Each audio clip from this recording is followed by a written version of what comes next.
All right, good evening. We are just going to let the crowd settle a little bit. I'd like to call to order the meeting for February 10th at 7 p.m. And I'd also like to acknowledge that we are sitting on the shared traditional lands of the Coast Salish people.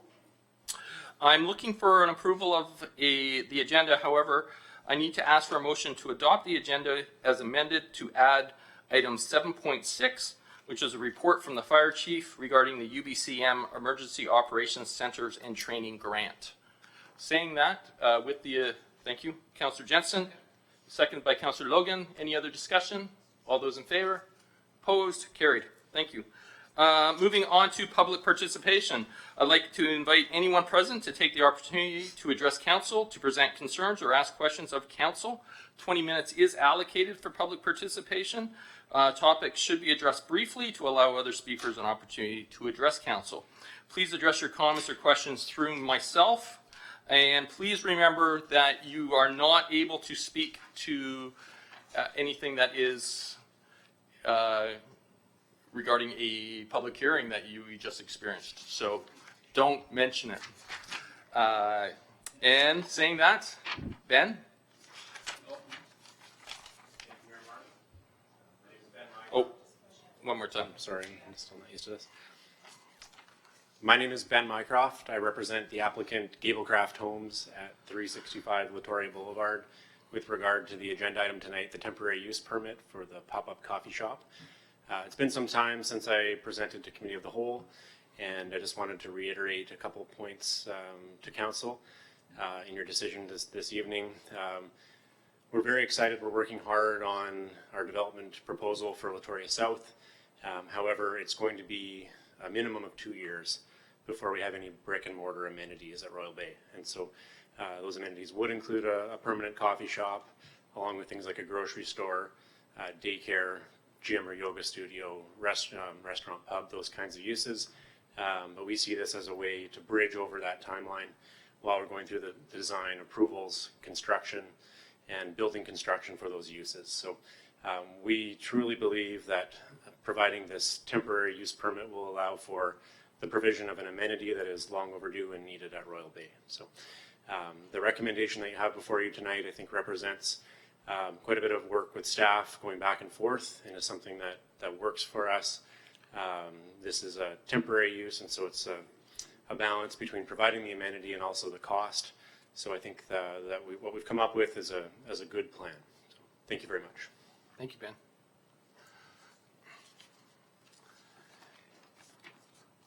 Just giving an opportunity if anybody else would like to.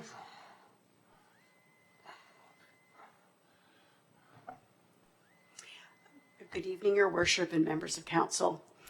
My name is Susan Baldwin. I am the administrator of Colwood Church.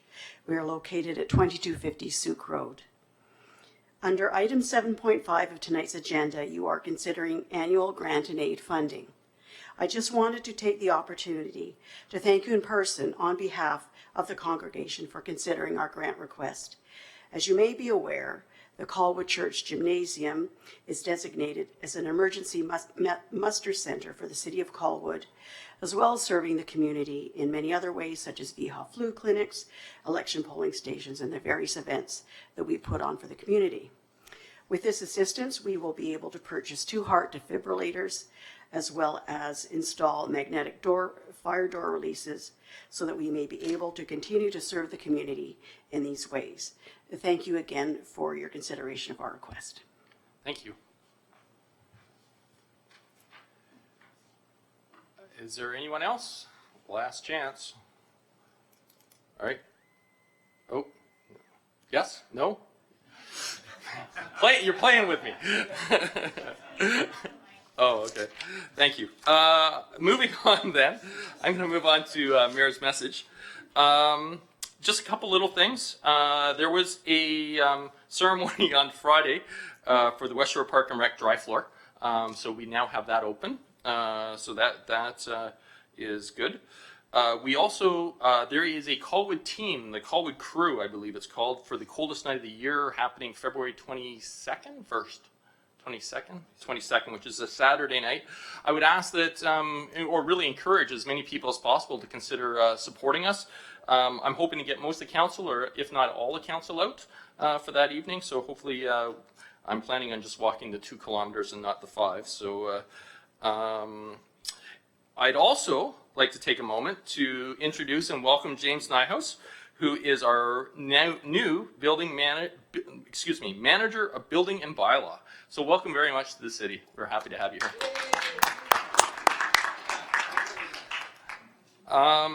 And then I will look to council. Council, does anyone have anything they would like to share? I know Councillor Jensen does. Councillor, would you like to go first, Councillor Jensen?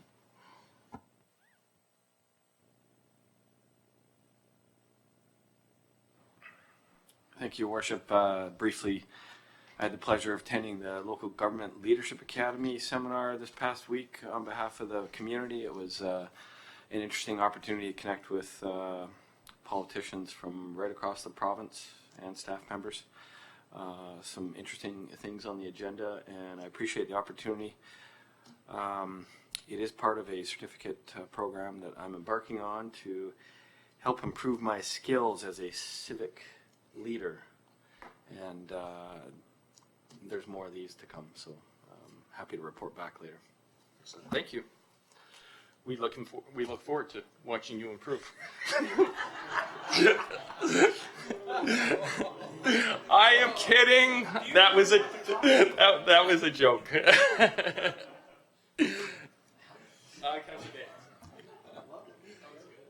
Thank you. I just wanted to let everyone know I had previously mentioned that the Victoria Family Court and Youth Justice Committee was scheduled to have our annual general meeting in January. However, the date happened at the same time as our big dump of snow, so it had to be postponed, and it will be happening on February 19th, same location at the City of Victoria Council Chambers at 11:30. Thank you. Is there anyone else? Seeing none, then I will move on to 5.1, which is the regular council meeting minutes of January 27th. May I have a mover and seconder? Moved by Councillor Jensen, seconded by Councillor Kobayashi. Are there any errors, omissions, questions? Seeing none, I'll call the question. All those in favor? Opposed? Carried. Thank you. 5.2, Committee of the Whole meeting minutes of January 20th. May I have a mover and seconder, please? Thank you. Moved by Councillor Kobayashi, seconded by Councillor Logan. Is there any discussion? Councillor Day. Thank you. Just a process question. Over the years, I have learned to try to inform the public if I'm going to vote in opposition to anything that's on the table. And I noticed that that is not being reflected in the minutes. So I just wanted to ask staff to consider ways that we might record that, because I think it's of interest to the community to know why we make the choices we do. All right, thank you. I will. I'll have staff take that under advisement and perhaps report back at the next COTW. Yes. Okay. Saying that, any other? Seeing none, I'll call the question. All those in favor? Opposed? Carried? Thank you. Moving on to correspondence requiring council direction. 6.1, which is Brad Ashbainer. Thank you. Looking for a sponsorship coordinator regarding this, or is the sponsorship coordinator regarding the Sarah Beckett Memorial Run. There is a recommendation that's before you, I believe. Councillor Jensen. Thank you, Your Worship. I am happy to move the recommendation. I'm going to suggest that we sponsor the Sarah Beckett Memorial fundraising at the Tier 2, middle of the road, $1,500 to $2,500. I'll go with $1,500 to get the ball rolling. Just as some background, Brad Aschenbrenner is Sarah Beckett's husband, and she unfortunately passed away in the service of all of our communities out here, despite the fact that it occurred in Langford. And this is something that we should embrace and a yearly opportunity to reflect our support for not only her and her family, but also for our brothers and sisters of the local detachment. It is something that they're passionate in their support, and we should feel the same passion for this year and every year from now on. Thank you. So we have a motion that to receive it with $1,500, seconded by Councillor Logan. Discussion, Councillor Kobayashi. I would like to amend that. I believe we should, as a city, be a tier 1 sponsor at the amount of $2,500. You know, I believe all the participating municipalities here will be at least at that level. So I would like to amend your recommendation. I can withdraw. So is it better to withdraw and then have a seconder to Councillor Kobayashi's, or how best to move this forward? If you get a seconder for the amendment, you can then vote on the amendment. That's the cleanest way to do it, and then you'll vote on the main motion as amended. Great, thank you. Councillor Day.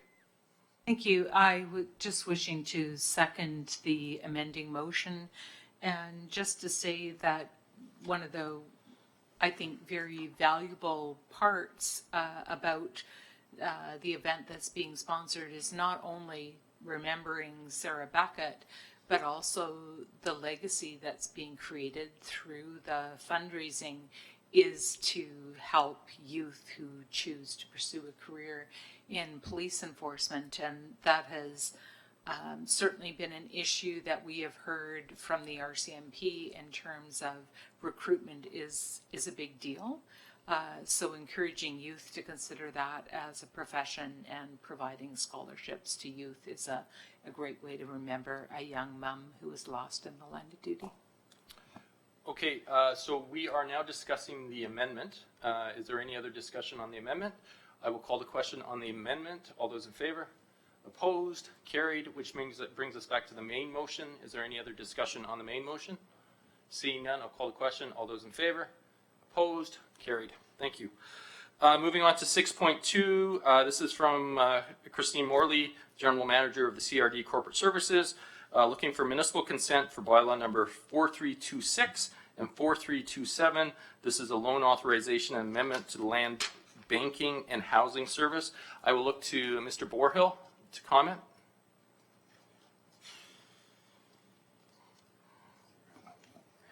Thank you, Mr. Mayor.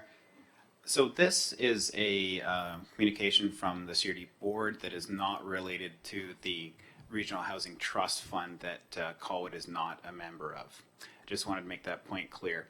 We've also checked in with CRD staff, and there aren't any projects in the pipeline that they're able to disclose at this time that would be funded through this this fund, which is the Regional Housing First Housing Fund. Thank you. Thank you. We do have a motion, or I need a motion for council either to consent or not to consent to the CRD adopting bylaw number 4326. My understanding is that this at the CRD table requires 2/3 of the partners to agree to it. So if we chose not to consent, that doesn't mean that this actually fails. It would require 1/3 of the municipalities to not consent. May I have can I have a discussion or a motion to that? Sorry, it's Councillor Day. Councillor Day. Thank you. I just wanted to ask for clarification. When I read the letter, I assumed that this was under the hospital's board, which is the service that we are included in for housing. But when the planner was speaking, he seemed to be indicating, maybe I misheard, that this was for the service that we're not a participant of.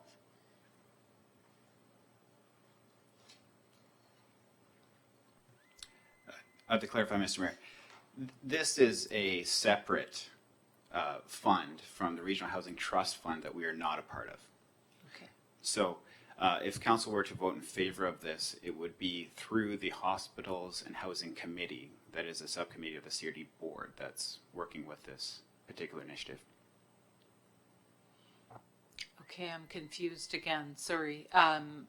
We're not a party to the housing initiative, but we are under the hospital board required to participate in some housing. So which one is this? This is not part of the Regional Housing Trust Fund that Colwood is not a part of. Oh. This is a separate initiative. Okay, so it is under the Which hospital. we are a part of. Yes, okay. So I would just, you know, it's certainly,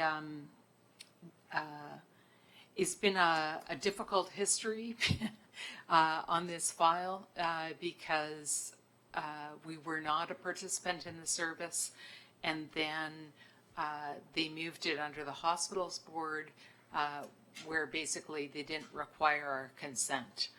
And that, to me, it didn't sit well with me that we weren't asked to participate. We were given no choice but to participate.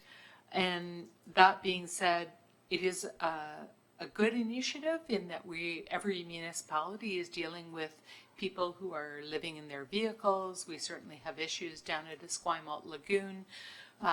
So I guess every measure that provides more affordable housing puts less pressure on us as a municipality to try to handle those situations.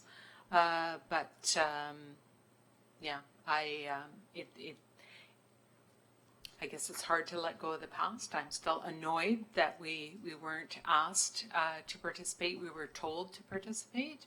And so I will wait to hear what other people think. I'm certainly on the fence myself. Councillor Jensen, then Parkinson, then Kobayashi. Thank you, Worship. Just to get the ball rolling, I'll move that we support this bylaw. No, it's. Oh, sorry, I can't hear you very well. How's this?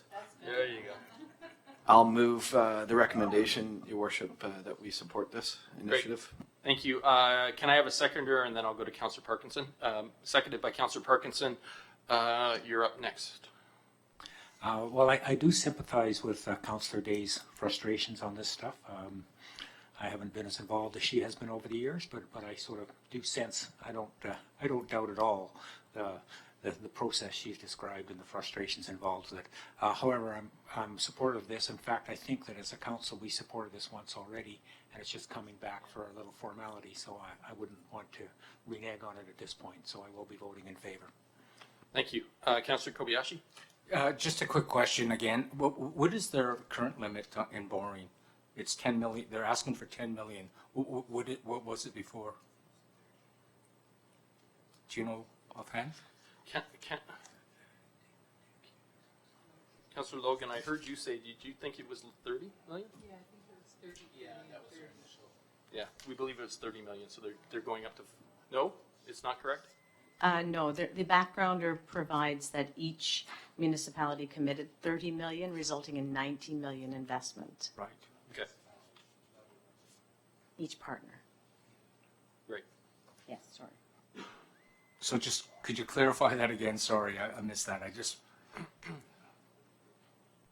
The backgrounder that's provided in tonight's agenda explains that each partner to the service committed to a $30 million investment.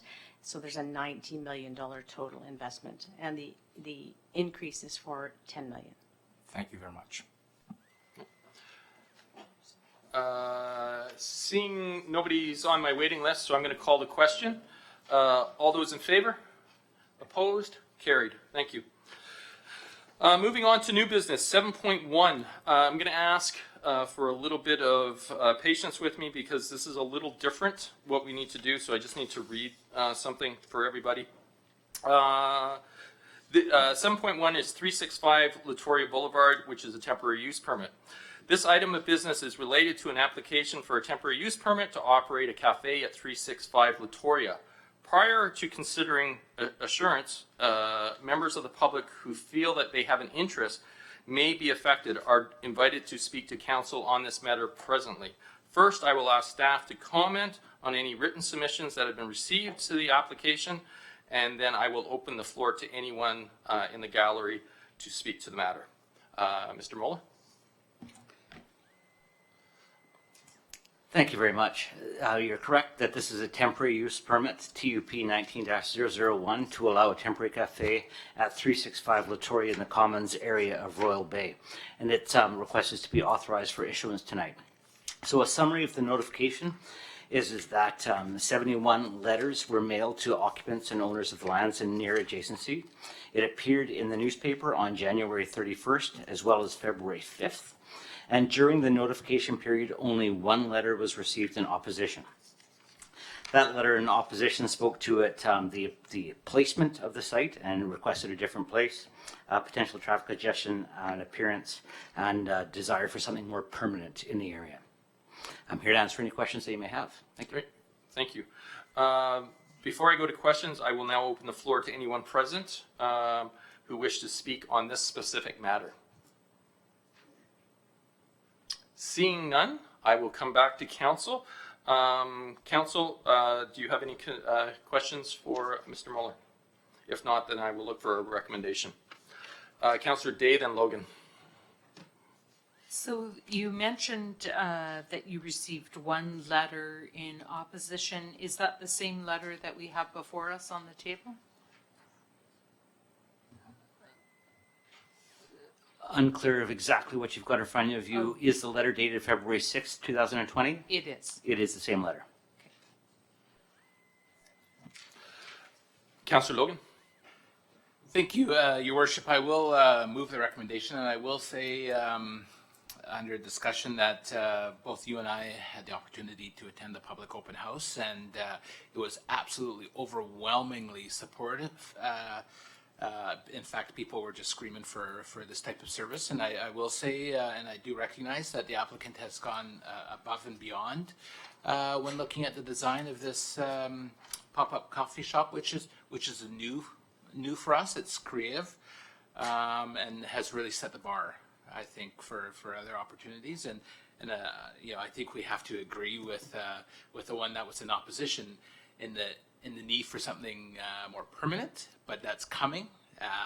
But I think what the applicant has done is listen to what the community has said and for something more immediate. So I'm actually quite enthusiastic to move this motion.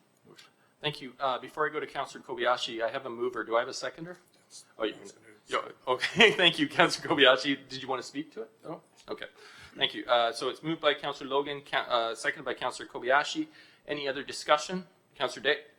Thank you. I just want to reiterate, we were assured when this came forward that this is a temporary use permit. So if things aren't going well and the issues around traffic or other things associated perhaps with the drive-through nature come forward, I just want to confirm again that we will have the opportunity to review the way that the land is being used so that the temporary use is not guaranteed as a permanent use. This TUP is considered and issued if it is resolved to be as such, would exist for 3 years, after which time the committee and council get a chance to reconsider a further extension of that if the applicant wishes to extend. All right, thank you. I'm seeing no one else on my list, so I will call the question. All those in favor? Opposed? No one opposes. Thank you. Moving on to 7.2. This is Selena Williams, Director of Corporate Services, regarding the Capital Regional Emergency Services Telecommunications, CREST. Do you wish to speak to it at all? This is a housekeeping item, Mayor Martin. Annually, CREST requires an appointment to the AGM. So when we appointed Councillor Logan at the inaugural, thinking it was 4 years, we will have to repeat this process every year. So just a housekeeping item. Thank you. Great, thank you. Okay, thank you. Moved by Councillor Kobayashi. Councillor Day, are you seconding it, or do you wish to speak to it? Do I have a seconder, please? Councillor Parkinson, and then Councillor Day. Thank you.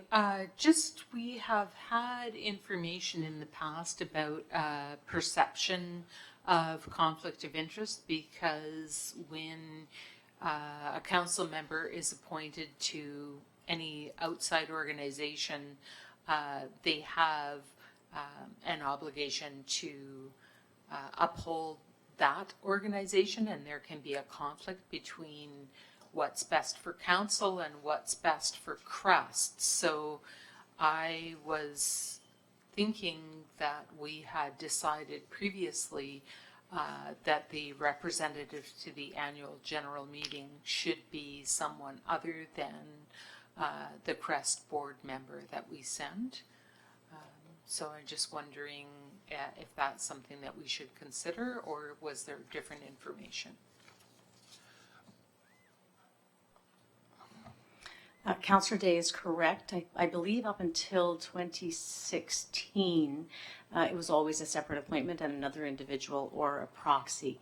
The Schlenker case reinforced that decision, and when the legislatures wrote the conflict of interest exemption regulation, they allowed for a member who is a director on the board to also be the representative at the AGM, because they were appointed by the city of Colwood, which removes the conflict of interest. But I hear what you're saying about perception. Yeah, I'm going to go to Councillor Jensen in a second, but I'll just say my two bits on this. I do not disagree with what Councillor Day was saying. However, it is very frustrating that when you have a councillor or somebody on a board who has the most knowledge and then is not allowed to be on the AGM and to make the actual decisions, seems ironic to me. So I'm actually quite supportive of the fact that Councillor Logan will be the representative at the AGM. Councillor Jensen. So that is what I was going to say, and I have been the appointed member to go to the local labor, sorry, what is it, Stuart? GVLRA, that's right. So they demanded a separate individual by their own constitution, I think, and so I ended up being that person. Well, you're like, no idea what's gone on for the entire year, and you're there asking 100 questions at the AGM. It's awkward. So I'm very much in support of having the person with all the file knowledge be the one who represents us as a community. Great, thank you. Councillor Parkinson. Yeah, having been on both sides of that with GVLRA, where the first year Councillor Jansen was asked to come and be the rep, and then this year I was voted in as the rep by council. So I support Councillor Jansen's things. If we have concerns about conflict of interest with Councillor Logan or any of us, well, let's bring them up and let's thrash them out. But without anything, I don't see that it's worth parachuting in an uninformed member just for that. Thank you. Seeing nobody else on my list, I'll call the question. All those in favor? Opposed? No one opposes. Moving on to 7.3, which is John Cassidy, our fire chief, who will be promoting regarding the promoting wildfire evacuation resilience with Royal Roads University.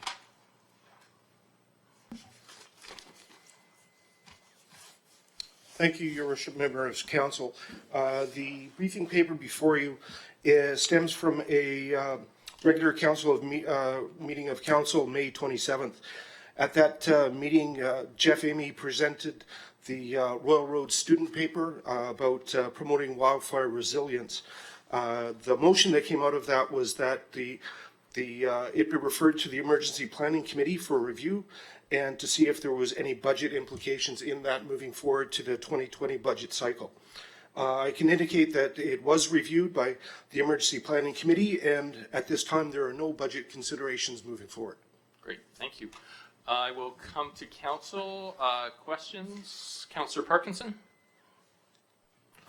Chief, I'm just wondering if you think that report that you got by the students is sufficient and adequate to address potential emergency situations at Royal Roads? Or if more work should be done by your committee? When the committee did review it, some things did come up. It was a student paper, and it made several assumptions that we had no data to back it up. So there are some good recommendations that the committee wants to move forward to and further explore. But as the paper itself, there's not a lot of meat or background behind it. I'll give you an example. The paper continually refers to stakeholders, but it does not go in and detail who those stakeholders were that the students talked to. So it's very hard to make assumptions from a paper that's lacking some technical data behind it. However, the end conclusions and recommendations of the paper, there are some definitely that the committee wants to move forward with in collaboration with Royal Roads. So there are some good things that came out of it, but nothing that we could clearly identify for budget consideration for 2020. Thank you. Chief, could you answer one question for me? This isn't a budget question, but I remember that report, and one of the comments on it was about Colwood Elementary and if they need to evacuate. And their plan was to evacuate into Royal Roads if they needed to. So have we had discussions with Colwood to figure out if there's a major fire in that and we need to evacuate Colwood Elementary, where are those students going, if not that direction? Has there been any discussion? One of the things that we have identified is that there's further work to be done. There is the updated coordination between the Colwood Emergency Program and our major stakeholders that we've addressed, that we know about, like the school districts and churches and stuff, have not actually been revisited in a meaningful way in a number of years, was the conclusion that we came up with. Not that they're lacking, it's just that we haven't updated it. So your specific instance of Colwood Elementary and where do they evacuate to, in the large scheme of things, that's up to School District 62 in their emergency. In a large community emergency, we have not reevaluated those plans yet, but it's some of the things that moving forward we're going to readdress. Great, thank you. Seeing nobody else on the list, may I have a motion to receive? Moved by Councillor Kobayashi, seconded by Councillor Parkinson. Any discussion? All those in favor? Opposed? Carried. Thank you. Thank you, Chief. Moving on to 7.4, Sandra Russell, our Corporate Communications Manager, regarding in the engagement summary draft City of Colwood 2019 to 2023 strategic plan. Thank you, Your Worship. And thank you for this opportunity to give a broad, high-level overview of the engagement summary on the draft strategic plan. So the Colwood Draft Strategic Plan is a guiding document that outlines priority areas where Council would like to see more attention put over the next 4 years. The priorities in the plan are based on the direction established by the community in the official community plan. And this is the basis of city's service plans and will help us to build the city financial plan. It's not intended to be a list of everything that the city does, but areas where Council has identified a gap. There are 4 priority areas identified in the plan. Those are mobility, prosperity, governance, and vibrancy. And each of those 4 priorities includes targets, strategies, and tactics to address the needs identified by Council. On December 9th, Council directed staff to go ahead and do some engagement on the draft strategic plan. So between December 10th and January 29th, members of the public were encouraged to provide input on the draft strategic plan. And the objectives were to enhance awareness of Council priorities, to promote community pride as we take action and improve our community and people make that link between the plan and what they see happening in our community, and to enhance Council understanding of citizens' needs and expectations. So this wasn't intended to be a statistically rigorous study, but to give Council a broad overview of how these tactics align with citizen priorities. So a number of tactics were used to encourage public input, including the Let's Talk Colwood site, where background information and the plan itself and a series of 4 surveys were posted for people to provide input. The Colwood website had a news release and a homepage feature. City meetings, the mayor mentioned this opportunity at many city meetings. The news release earned us some articles in the local newspaper. Posters were placed around the community in key high-traffic locations: Royal Bay Bakery, Red Barn Market, Thrifty Foods, the rec center, the library, the senior center, places like that, so people would be aware of the opportunity. And Colwood businesses were invited through a direct email to provide input, so that was about 600 businesses. And then, of course, social media expanded our reach. So I just wanted to stress again that this won't be the only opportunity for people to provide input. As the budget deliberations continue, there will be opportunities for public input as council decides which projects actually get funded and go forward. And as projects are approved, there will be engagement plans for each of those projects with greater detail and input opportunities. So just a broad overview of the numbers. Just about 2,400 people have visited our Let's Talk Colwood site. So if you think of there's between 6,500 and 7,000 households in Colwood, that represents just around a third of households may have checked our site, which is encouraging. For this project in particular, 737 people are aware, meaning they've visited this project page and seen it. 316 people are informed, which means that they've clicked through the site and presumably read some information there. And just under 200 people engaged in the survey and it was actually a series of 4 surveys, so a bit of a time and an intellect investment we asked of people for this. There were also over 100 comments posted on social media, specific posts about this opportunity, which have been recorded but are not reflected in this data. So in terms of who participated, all Colwood neighborhoods were represented. I was encouraged to see that. When people register, they indicate what neighborhood they live in. And it also records people outside of our community and lists those municipalities as well. So all around Colwood, all ages as well. Younger demographic with 56% being between 35 and 54. It was nice to see also that some youth were engaged and provided feedback in this. So just a little bit about how the survey worked. What we asked people was to tell us which tactics were most important to them. Let us know if there's anything missing in the tactics, and then tell us if the targets looked appropriate to them. So as we move through the charts, you'll see that we had just about 200 participants, but because people selected 3 priorities each, the number of responses is higher than the number of participants. So for example, here, there were 528 responses because people provided multiple responses. So in terms of mobility, the top tactics that were supported were the consideration of the concept of a passenger ferry from Royal Bay, with 52% of people choosing that in their top 3 priorities. The creation of a sidewalk plan, advocating for increased transit, and priority road review. So there are 4 priority roads, I believe, in priority 1 and another 4 in priority 2, so people supported those. When we asked people, did we miss anything with regard to mobility, you can see that little word cloud represents some of the most commonly stated topics. And those themes really support the tactics that are already there. What people tended to do was provide specifics about those areas, so where they want to see sidewalks, bus stops they would like to see improved. When we asked them about targets, some people would say, some of the comments included, increase the pedestrian mode share by more than 5%. They wanted to see an increase in what we were aiming for, or the transit mode share. We did receive some comments about the complexity of the info throughout the 4 tactics. We took the tactics directly from the draft strategic plan and put them in the survey as they were written, and future learning that we could add more explanation, or people were looking for more information. But of course they'll find that as we move into these projects and provide more detail.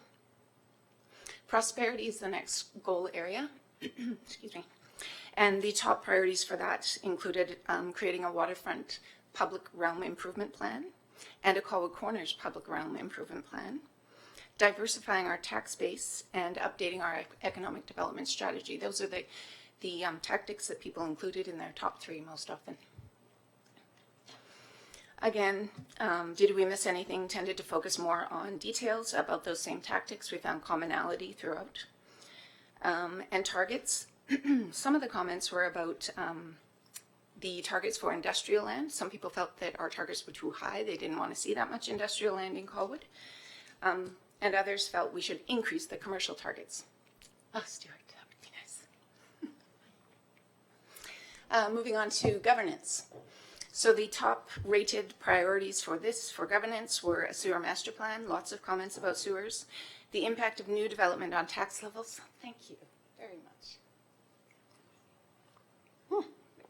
Losing my voice. The low carbon resiliency plan and an inventory of services.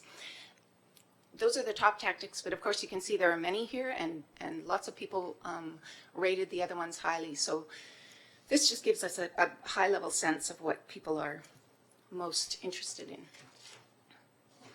Again, commonality in the comments we received. There was one here that came out that wasn't listed, and that was regarding amalgamation. There's nothing in our plan about amalgamation, but a few people mentioned that as a consideration. In terms of targets, there was a diversity of views in the comments about GHG reduction, for example. Some people thought the target should be higher, others felt it should be lower and the city should focus on other priorities. One really common theme was a desire for sewer service and a plan to outline how that could happen.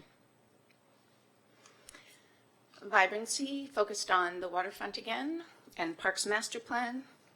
The concept of a performing arts center, exploring that concept, rated quite highly. And then forests, urban forest management plan and a rural roads forest management plan were the highest rated priorities. Again, each of these, people expanded on details about where they would like to see these features, more so than diverging from the tactics that were listed. So the recommendation you have before you is that you receive this summary of engagement and adopt the plan as a guiding document as we enter the budget deliberation process. Thank you. I will come to council for questions. Councillor Jensen. I'll move the recommendation, Your Worship, and thank you for the visual representation, Sandra. That's great. It easy for me to understand. Those pictures. Do I have a seconder? For Councillor Jensen has moved it, so I have a seconder, which is Councillor Logan. I will go to Councillor Kobayashi next. Thank you very much, Your Worship. I'm not, as I pointed out to Sandra earlier, I'm certainly not a mathematician, a PhD in mathematics, but I am an engineer. I just made a valid comment. I'm very good at math, though, and it's not because I'm Asian. But just so that the public understands that this, and I'm going to underline that word, it's a guide, because really the survey, the results of the survey, because the numbers that did respond make the results statistically invalid. We just didn't get the sample size that we needed to really make the conclusions. So it is a guide, and I just don't want anyone waving that in our face and saying this is what the public has said, because it is statistically invalid. The margin of error is just too high on it. So it's just my comment. Thank you. Councillor Day? Thank you. I just wanted to ask, when you were describing the plans and the responses, you mentioned that the tactics will be laid out more further on. I'm just sort of wondering, for the public, we have a process that we follow, and it's pretty clear to us on council, but it's not always clear to the public where the choice moments are to have your input. And several years ago, a planner identified to me something that had never occurred to me as a resident, that there are some specific times when it makes, when your input can have more impact. And so I just wondered if we can identify that when we're going to roll this out again with more detail for the public. And hopefully, although we have a relatively small sample size at this point in time, it would be very good to increase that momentum, and not that it's governance by survey, but that that we're getting more people engaged in more different ways. It's not our only source of input, but every source is important. Yeah, please.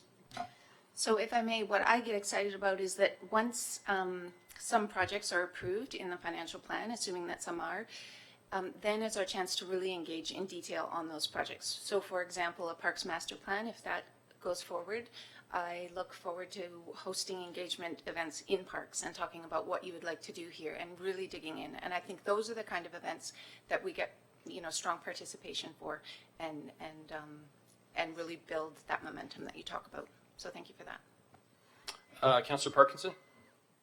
Thank you, Your Worship. You did mention that under one of the headings there was sort of an outlier where people suggested maybe amalgamation was something should be talked about. I'm just wondering if there were others in other areas, or if...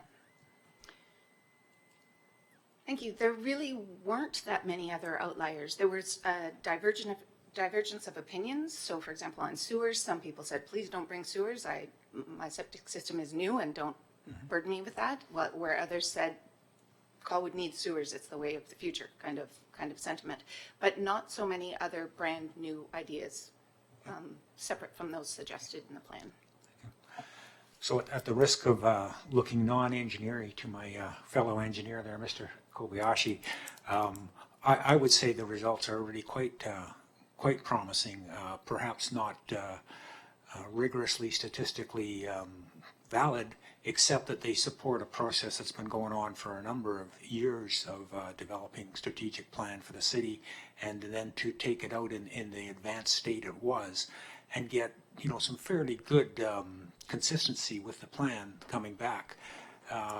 You'd have to be postdoctoral, I think, to really analyze those numbers to see if they're valid or not, but they work for me anyway, so I'm quite happy to support this. Thank you, Your Worship. I too will be supporting it. One thing is, this is just one measure of the public opinion, but what it has done for me is actually validate a lot of the opinions and comments that I get at Thrifties from my neighbors on Brittany Drive, at the various events and stuff. And so there's a common theme. So this really validates that common theme. I will say though that the plan isn't worth the paper it's printed on unless we are willing to back it up with some funding.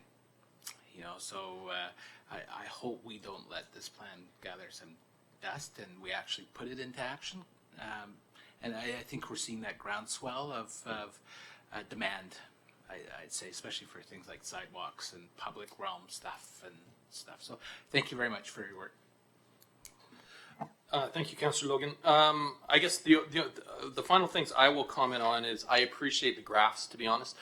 Just putting the numbers would not have the same impact, I don't believe. And I'm actually excited about these charts. I think these charts are wonderful to begin the discussion with the community. You put these things out, people can agree, disagree, but at least it gets the conversation going. So I very much appreciate that. Thank you. And I think this is very, very timely, especially as what Councillor Logan has just said, is as we begin to look at what our priorities are from a budgetary standpoint. Hopefully this will give us some advice and some direction on where we should be investing in the next 3 to 5 years. So thank you very much for it. Moving on to, excuse me. We have a motion before us to receive and then to also use it. I will read it just so that we're all clear. That Council receive the draft strategic plan engagement summary and adopt the draft City of Colwood 2019 to 2023 strategic plan as a guiding document. I do already have a mover and seconder, correct? Mm-hmm. Yes. Okay. So any other discussion? Councillor Parkinson. Since this is a momentous occasion, we're actually going to approve our strategic plan. I wonder if we should add a motion, a clause to suggest that this strategic plan be reviewed and updated 4 years from now, and just really establish that we believe this to be a 4-year plan, which in fact takes it beyond the first year of the new council, which I think we decided was perhaps a worthwhile thing to do. Sure, so I hear an amendment. Do I have a seconder to that amendment? So that is to have the review. So in addition to how the motion reads, it would also be to do a review in 4 years. Or an update. Or, It says which? Did I miss that? well, what Councillor Jensen is saying is that this plan is from 2019 to 2023. And so I guess, are you suggesting, Councillor Jensen, that this is implied that it would automatically be reviewed? Yeah. Councillor Parkinson, you have the mic. So did you want to say anything? No. I think I'm okay if that's the understanding. I just would I don't have a seconder, so it looks like it's not gonna. So coming back to the main motion, I'll call the question. All those in favor? Opposed? Carried. Thank you. Moving on to 7.5, I will look to our acting finance director, Jennifer Hepting, regarding our 2020 grants and aid and feed for services. Thank you very much. So we're before you tonight. We are looking for council resolution regarding the issuance of 2020 grant and aid. So I'll just take a moment to go back through what is a new process for us starting in 2020. So last fall, council endorsed that we would bring forward all annual applications to council to be considered independently, and that staff would then tabulate the results, which have been provided for you tonight as an appendix to the report that is before you. And there was a few, reasons behind this process change.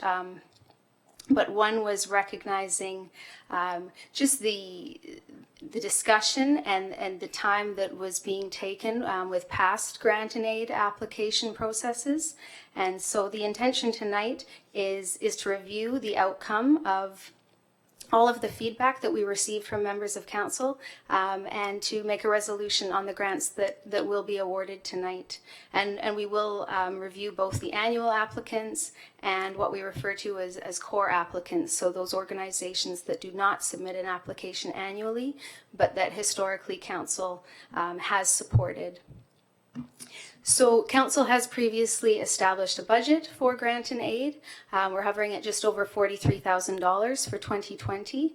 And we've got the breakdown before you. So under the revised policy that was endorsed last fall, we have recommended and council has endorsed that we keep $2,500 for off-cycle applications. And what we mean by off-cycle is any applicant that comes forward after our annual deadline. Earlier tonight, we did receive a resolution from council that we will be supporting the Sarah Beckett Memorial Run to the tune of $2,500. Now, the recommendation that's before you tonight still does allow that there is some remaining funding from that overall envelope, which could then carry forward throughout the rest of 2020 for any other off-cycle applicants. And so what we have prepared for you is an overall average. We did receive feedback from every member of council. So we've prepared both a straight weighted average, so simply everybody's allocations divided by the number of councillors.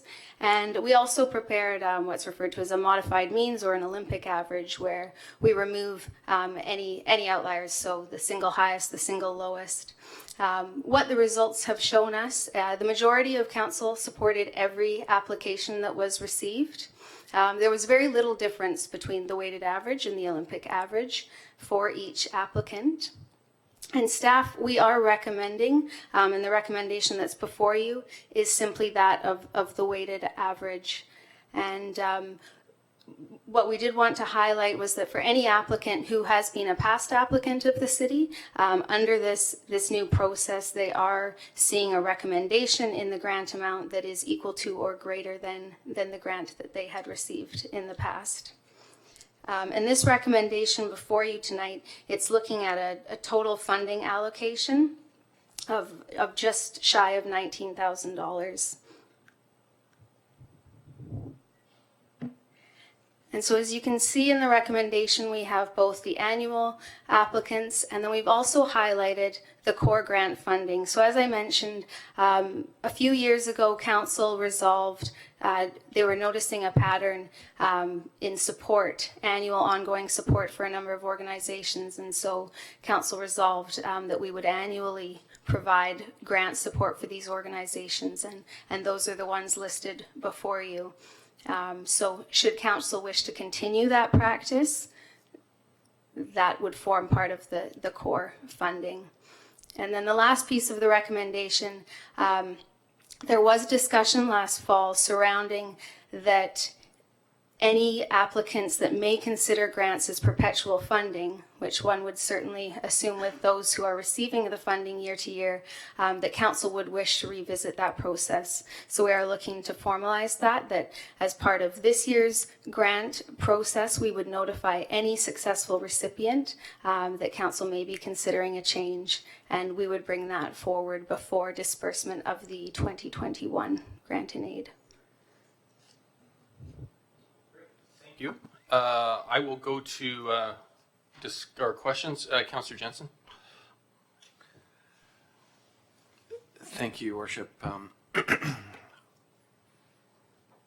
This process, I appreciate the discussion that we had last time around and the changes that we made to this process. It made sense to me, gave us the ability to take it home, chew on it, decide which ones we wish to support and to what amount, and then having you throw them against the dartboard and score them appropriately.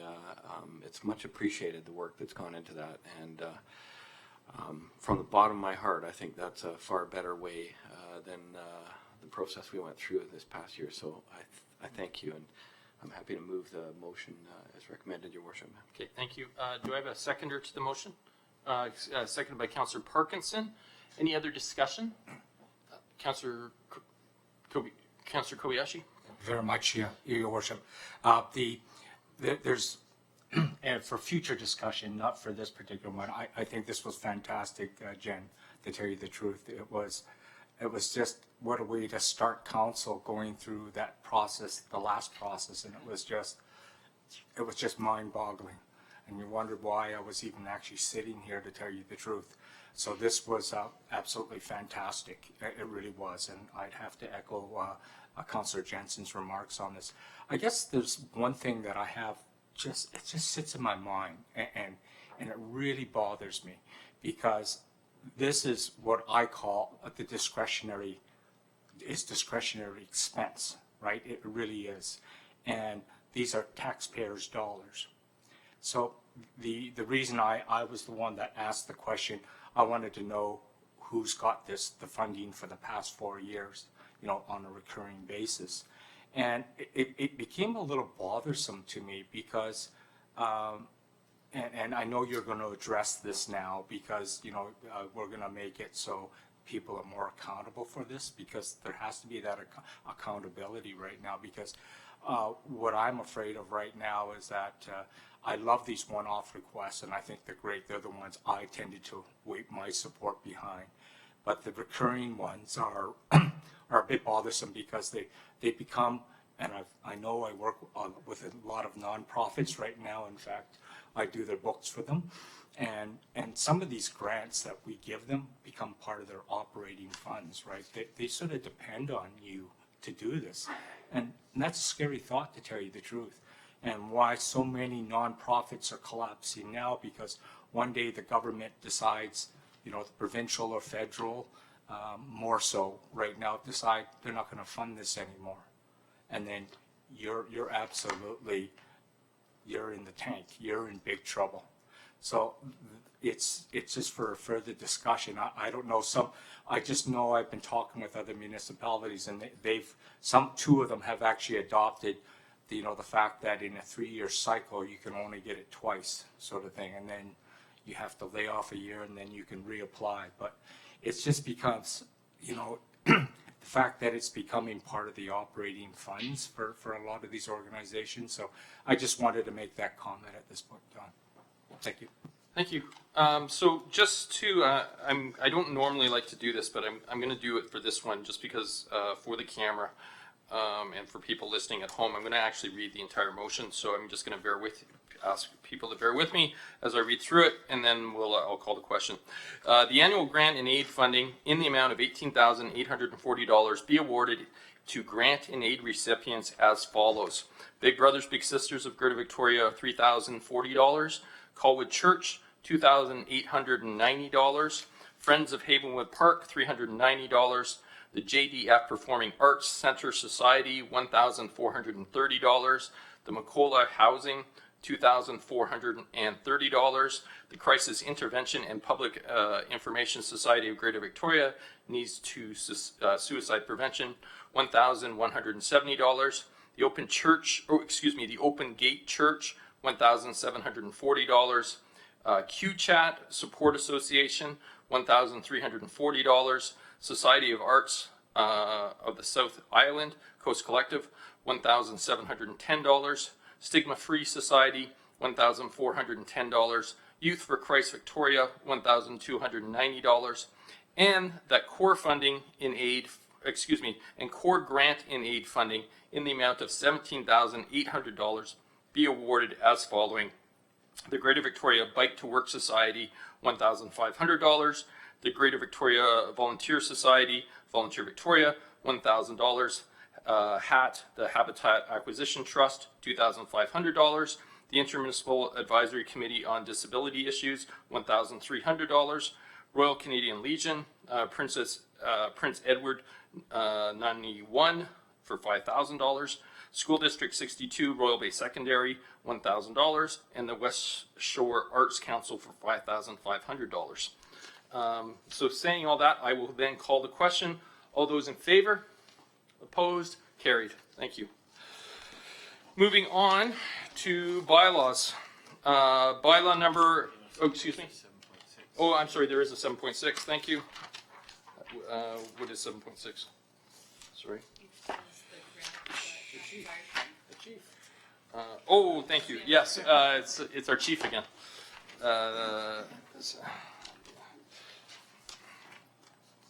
Excuse me. Yeah. So this is item 7.6, the report from the fire chief regarding the UBCM Emergency Operations Centers and Training Grant. Thank you, Your Worship, members of council. The brief staff report before you is regarding the opportunity of the Colwood Emergency Plan or program to put in a grant application for up to $25,000 for equipment and training in providing or setting up and equipping and training an EOC center or Emergency Operations Center for the city of Colwood.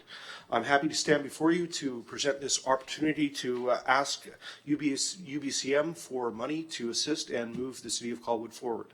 I hope that you would take this as report received for information and further put a resolution of support in us putting forward this grant application that hopefully will be in by the beginning of March. And if you had any questions. Thank you. I will come to council. Councillor Day, then Jensen. Thank you. I'm just wondering, it didn't tell us anything about what the amount of the grant is that you're applying for or what our chances are. So do we have a defined list of things that we need in order to get our Emergency Operations Center working? Thank you. Through the chair, we are currently updating our current inventory. This is a grant opportunity of up to $25,000. So we will correlate our needs with what our inventory actually is. So at this time, we don't have a detailed list. It is being prepared as we speak over the next couple of weeks, but we will have a pathway forward, and hopefully the chances of us getting this grant, unfortunately it's UBCM funding, so I don't have a crystal ball. So, but I would say the way these type of grants have been going out, there is a good chance that the city of Colwood could be a recipient. Councillor Jensen. Thank you, Your Worship. I will move the chief's recommendation that we endorse this application up to the 25K, which is the maximum amount. I'll start with that, and then just a couple of questions. Sorry, just before you ask your question, can I get a seconder to that motion? Thank you. Moved by Councillor Jensen, second by Councillor Day. Councillor Jensen. Thank you. I think this was open-ended too. Did it include equipment and training, Chief? Yes, the grant application does specify that it is for physical tangible assets, laptop computers, physical assets, tables, chairs, phone systems, which is something that we need to explore with our IT department because we're looking at possibly redoing our phone systems as well. But also there is the ability of using some of this money to perform training. Okay, thanks. Thank you. I'm seeing nobody else on the list, so I'll call the question. All those in favor? Opposed? Carried. Thank you, Chief. Moving on to 8.1. This is bylaw number 1791, the Dairy and Cheese House Heritage Designation, third and final reading. I will stay with the same mover and seconders. Thank you. Moved by Councillor Kobayashi, seconded by Councillor Day. On third, any discussion? Seeing none, all those in favor? Opposed? No one opposed. On final, discussion? Seeing none, all those in favor? Opposed? Carried. Moving on to 8.2, bylaw number 1794, main sewer 3240 Machosen Road, final reading. Thank you. Moved by Councillor Logan, seconded by Councillor Jensen. Any discussion? Seeing none, all those in favor? Opposed? I'm sorry, did anyone oppose? No one opposed. Okay, thank you. Moving on to 8.3, bylaw number 1795, South Sewer 3240 Machosen Road, final reading. Moved by Councillor Jensen, second by Councillor Logan. Discussion? Seeing none, all those in favor? Opposed? Carried. 8.4. This road. Kawata, thank you. I knew it was coming.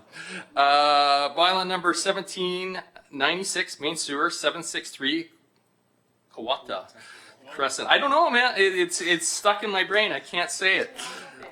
Koala bear. Is it like a koala bear? Oh, I can say it then. Now it's koala. There we go. That's easy. Do I have a mover and seconder? Thank you. Moved by Councillor Logan, seconded by Councillor Kobayashi. Any discussion? Seeing none. All those in favor? Opposed? Carried. Bylaw number 1797, West Sewer 763 Koala Crescent. Kawata. Oh, I was going to koala. Final reading. Do I have a mover and seconder? Thank you, guys. Listen, at least you're a Kobayashi now, right? You're not a Kobayashi. So yeah, I got that right. So moved by Councillor Kobayashi, seconded by Councillor Jensen. All those in favor? Opposed? Carried. Motion to adjourn. Councillor Logan, thank you. All those in favor? Opposed? Carried. Thank you, everybody.